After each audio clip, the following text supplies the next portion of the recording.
부동산 시장이 여전히 과열 양상을 보이면서 정치권과 정부가 시장 안정화를 위한 대책 마련에 나섰습니다. 정부와 여당은 이르면 내일 6.17 부동산 대책에 대한 추가 보완책을 발표할 예정인데요. 과연 추가 대책이 엉킨 실타래 같은 부동산 대책 논란을 풀고 국민 신뢰를 회복할 수 있을지 짚어보겠습니다. 지금까지 경제 읽기 브리핑이었습니다.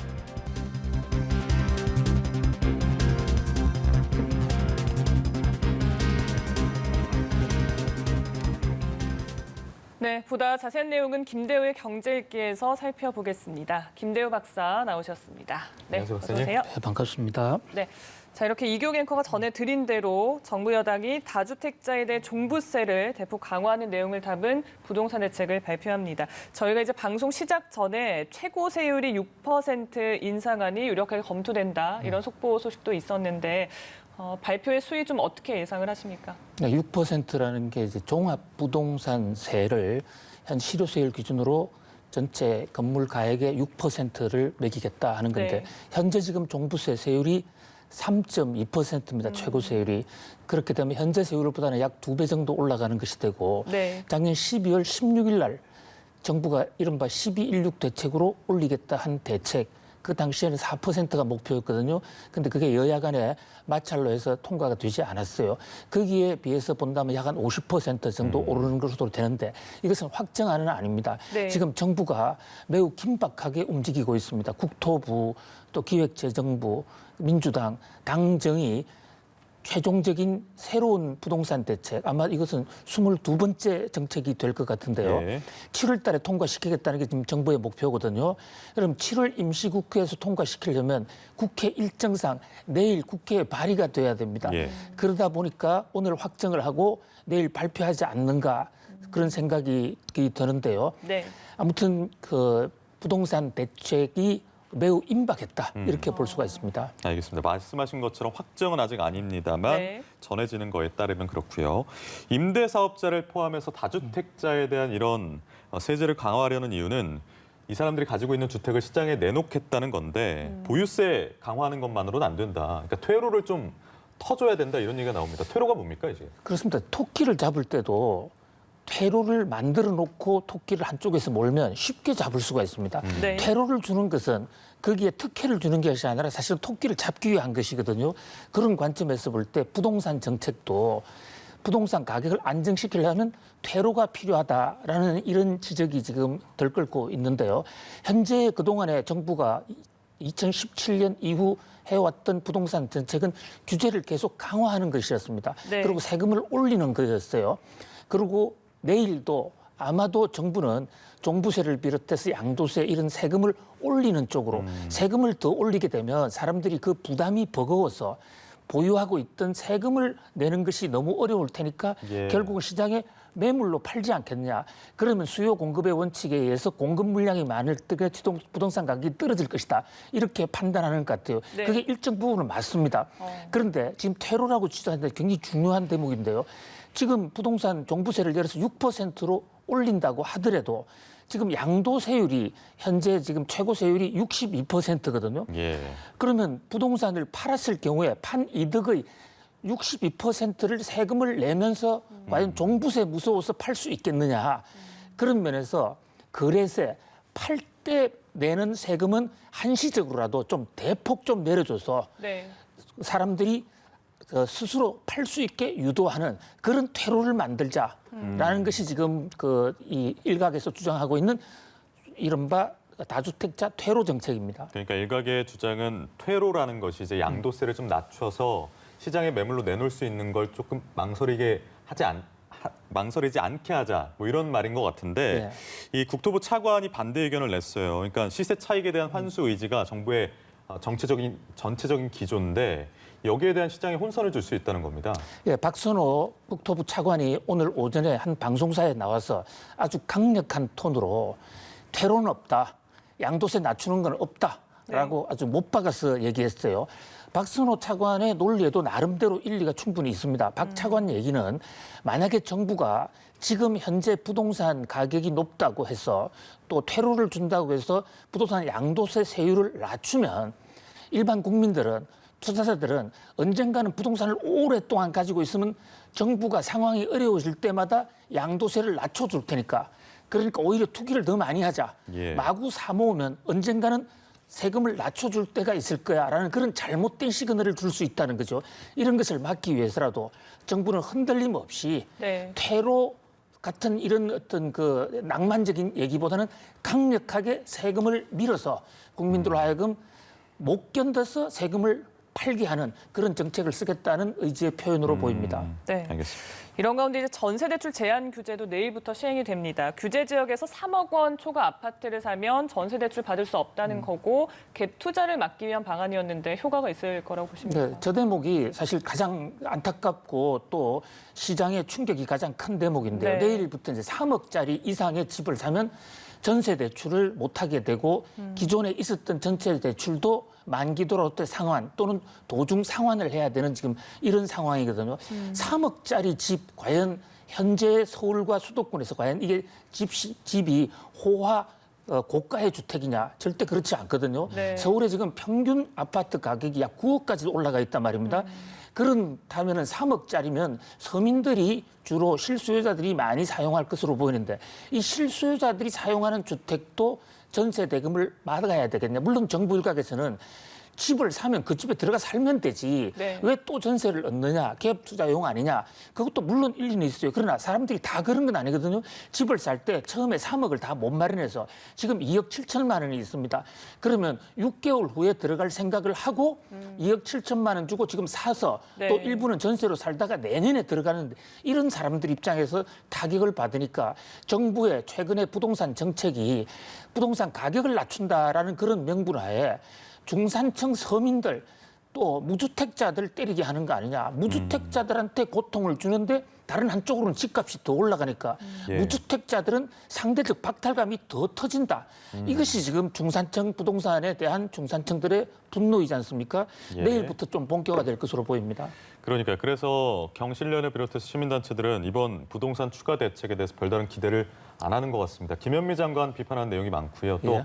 약효 없는 약을 쓴다는 이야기가 많아요. 그래서 우리 부동산 시장은 지금 어디가 아픈 거고 어떤 네. 약을 써야 된다고 박사님께서 보십니까? 우선 경실련의 주장부터 한번 짚어보죠. 네. 경실련이라는 게 사실 문재인 정부 출범에도 상당히 도움을 줬고 경제 정의 실천을 위한 상당히 진보적이고 혁신적인 단체입니다. 문재인 정부의 정책에 대해 상당히 지지를 많이 했는데 최근 부동산 정책에 관해서는 완전히 각을 세워서 정부가 잘못하고 있다. 김현미 장관을 해임시켜라 이렇게까지 얘기하고 있거든요. 경실련이 주장하는 가장 큰 대목은 우선 정부가 실효성이 없는 정책을 내놨다. 네. 그 실효성이 없다는 얘기는 불쌍한 서민들만 쥐어짜는 정책을 했다. 투기의 주체는 서민이 아니다. 결국 경실련이 주장하는 것은 현재 투기의 주체는 재벌들이 부동산을 많이 갖고 있는데 그 부동산에 대해서는 세금을 얼마 안 매기고 있다. 또 주택 개발 사업자들에게 엄청난 지금 이익을 안겨다 주고 있다. 그래서 경실련은 오히려 원가 공개라든지 또 분양가 상한제, 공시지가 인상 이런 것을 주장하고 있습니다. 그러나 이것은 어디까지나 경실련의 주장이고요. 여러 가지 이제 학자들마다 또는 보는 시각에 따라 다양한 시각이 있습니다만은 결국은 원론적으로 돌아가면 수요와 공급을 맞추어서 지금 수요를 줄이는 것, 부동산을 사겠다는 사람을 좀 못 사게 하고 네. 한편으로는 공급 물량이 철철 넘쳐야 된다 이거죠. 그러니까 결국 우리가 부동산 가격을 안정시켜야 되는 이유가 가격 그 자체의 목표가 있지 않습니다. 보다 많은 사람들이 싼 가격으로 보다 더 좋은 부동산을 사서 그 안에 들어가서 주거복지를 실현할 수 있게 돼야 되는 것이거든요. 네. 그런데 지금 최근의 정책은 그런 중산 대중을 부동산 투기꾼으로 몰아서 전세 대출도 못한다, LTV 규제한다, DTI 규제한다 이러는 바람에 좀 민심이 들끓는 게 아닌가 이런 생각을 해봅니다. 네, 상황이 이렇다 보니까 3년 전에 김현미 장관의 또 인터뷰가 다시 화제가 되고 있습니다. 당시 발언과 지금 상황이 굉장히 다르기 때문인데 우선 좀 관련 발언을 듣고 다시 대담을 이어가도록 하겠습니다. 임대사업자로 등록을 하게 되면 저희가 세제라든가 금융이라든가 이런 혜택을 드립니다. 다주택자이신 분들은 임대사업자로 등록하시고 하시면 좋겠습니다.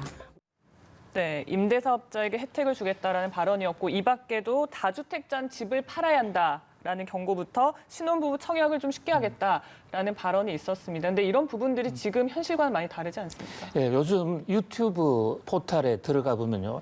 김현미 장관의 3년 전 발언, 그러니까 정확하게 2017년 8월 2일 날 이른바 최초의 문재인 정부 들어서 첫 부동산 대책이라고 하는 8.2 대책이 나왔습니다. 네. 그 8.2 대책을 한 이후에 청와대에서 국민들에게 그 대책을 하는 배경과 앞으로 정부의 정책 방향에 대해서 쭉 설명한 그 유튜브, 그 동영상인데 그게 지금 유튜브에 돌아다니면서 클릭수가 엄청나게 높아지고 예. 있어요.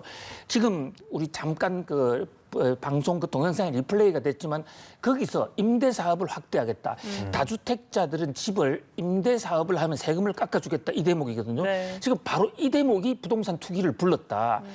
그러니까 그 당시에 왜 임대 사업자에게 세금 혜택을 주고 임대 사업을 하라고 그랬냐. 그 김현미 정책의 정책을 보고 그때 새로 집을 산 사람들이 많거든요. 그러니까 정책 방향이 앞뒤가 맞지 않는다.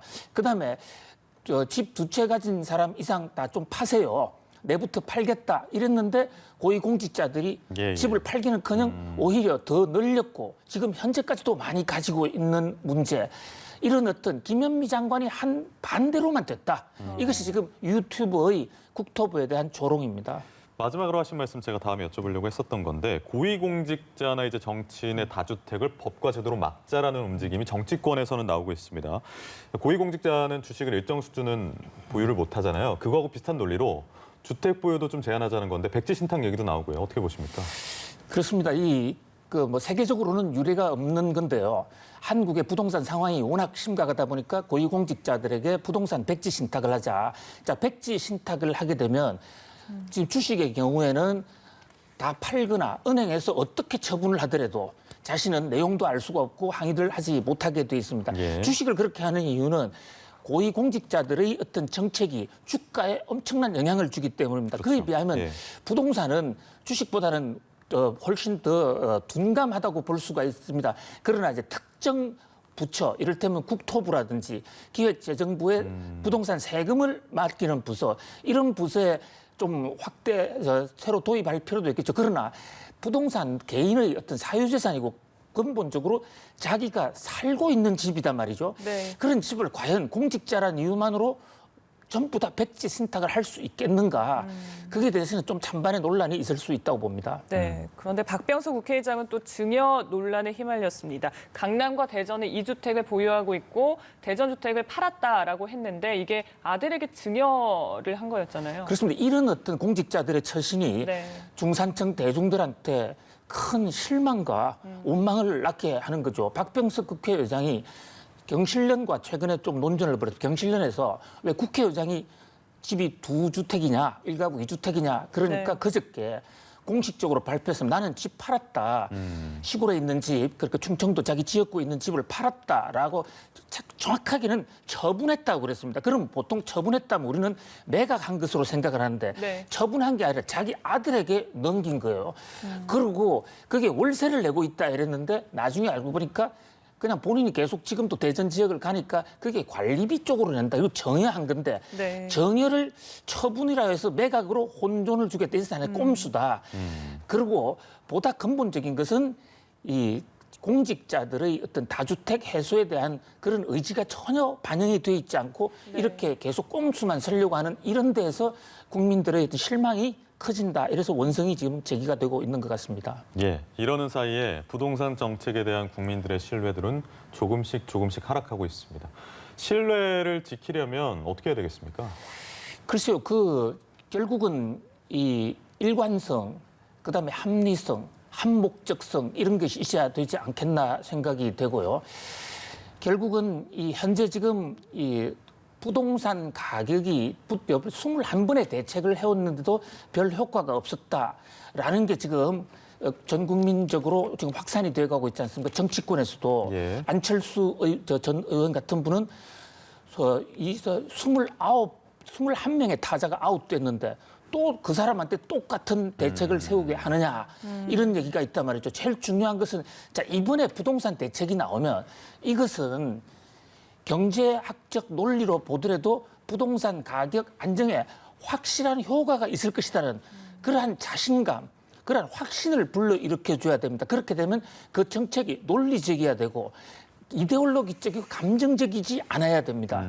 그런 면에서 국민들을 징벌적으로 때린다기보다는 시장의 수요와 공급을 정확하게 측정해서 과학적 정책이 나와야 될 것 같다. 그다음에 또 이제 솔선수범 자신들은 특정 세력만 빠져나간다든지 일부 네. 지역만 뺀다든지 이런 것이 아니라 공평하게 그리고 일관성 있게 지켜져야 된다 이런 생각을 해봅니다. 네. 예. 부동산 대책과 관련해선 여기까지 짚어보고요. 마지막으로 여쭤볼게 방통위가 이제 이동통신 3사 과징금 512억 원을 부과를 했습니다. 어떤 부분이 문제가 된 겁니까?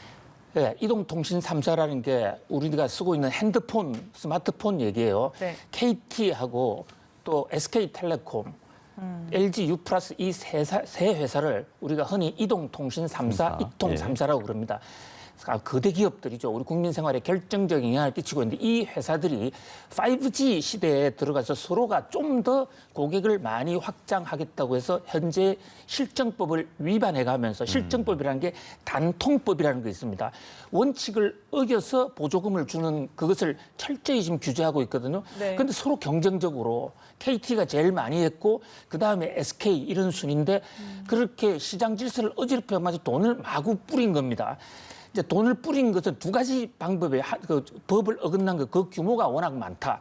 또 돈을 뿌릴 때는 차별하지 하면 안 되는데 자신들이 원하는 소비자만 특정해서는 많이 몰아주는 단통법 생긴 이후에 가장 큰 금액의 지금 불법 보조금을 남발을 한 거예요. 그것은 나중에 소비자 부담으로 들어옵니다. 네. 그것을 방송통신위원회가 오늘 512억 원 과징금을 부과한 사건입니다. 예, 여기까지 김대호의 경제일기에서 김대호 박사님과 함께했습니다. 고맙습니다. 고맙습니다. 감사합니다.